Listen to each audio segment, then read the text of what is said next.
Hey there, welcome back as we continue our tour of the Seven Wonders of the Ancient World. We're going to look at a statue that only stood for 57 years. What purpose did it serve? Why did they decide to build it? The statue we're going to look at is called the Colossus of Rhodes. It was constructed on a Greek island called, Rhodes. And before we get to it, we actually have to take a look at the history of Rhodes, because there was a lot of events that led up to them building the statue to celebrate a victory. Rhodes has a long history of being inhabited.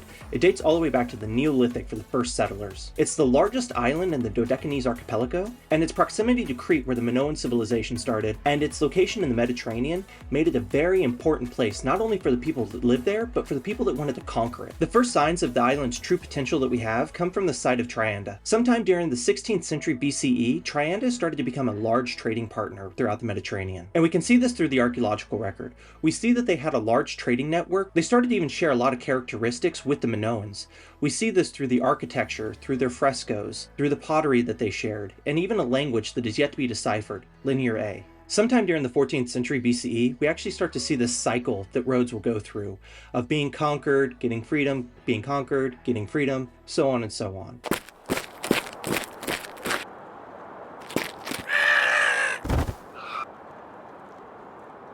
And the first ones to do it were the Mycenaean. They started to set up colonies on the island. They brought along with them new pottery styles and these rock-cut tombs that weren't seen on the island before. But along with them, the trade network for the island actually started to open up even more. We see this in the archaeological record with Egyptian scarabs and Cypriot seals. The Mycenaean civilization would end sometime during the mid-11th century BCE, and they would start to see a new prosperity. New cities start to pop up on the island.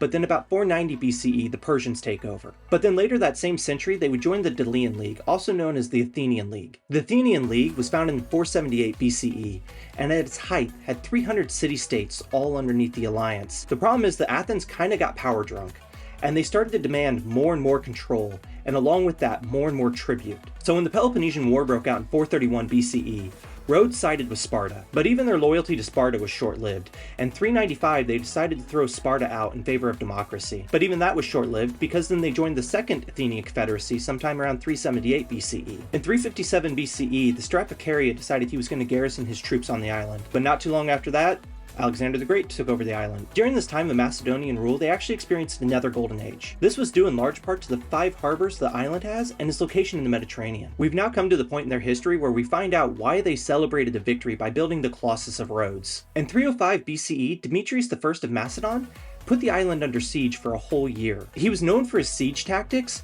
but they didn't really work too well on this island. Demetrius' siege on Rhodes only came after he failed to take and conquer Egypt. He went there to lick his wounds, but that didn't go too well for him either, because the whole thing ended in a truce. And this is where we see how years of being a trade center and the proud people that they are led to them taking and creating the Colossus of Rhodes. After Demetrius' failed siege, the people on Rhodes actually took all of his siege equipment and sold it off. And they used this money to create the Colossus of Rhodes. They hired a sculptor named Charles of Lindus, and it said it took them 12 years to construct the Colossus, starting in 294 BCE and completing construction around 282 BCE. The statue is thought to have stood around 32 meters high, and was made of bronze and reinforced with iron. The exact location of the Colossus in the Mendrician harbor isn't exactly known, but it's safe to assume that it was constructed at the mouth of the harbor. The Colossus was modeled after the sun god Helos.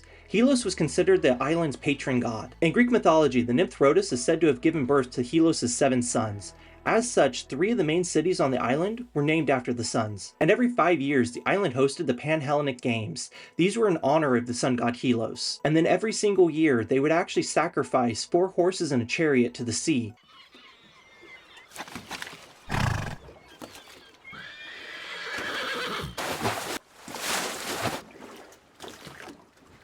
So what better way to honor their patron god than to build a statue after him that'll stand for all eternity?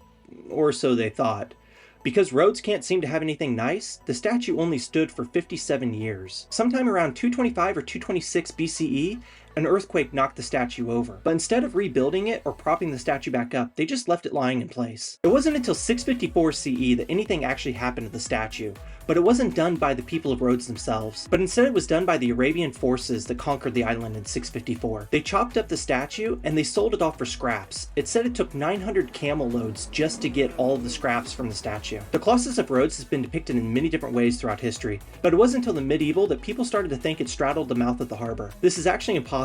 The mouth of the harbor is about 50 meters wide, and if you remember, the statue is only 32 meters tall.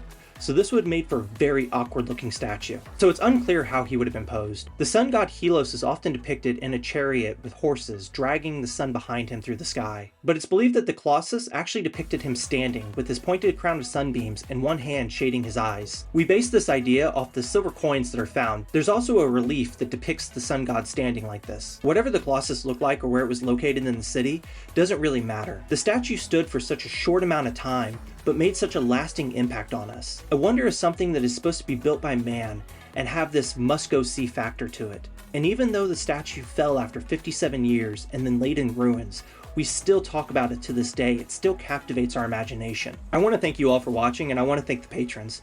With their help and support, I'm able to take and keep these videos churning out. And one day when the London Eye is long gone, maybe people will make up stories about how it actually was used to power the whole city of London.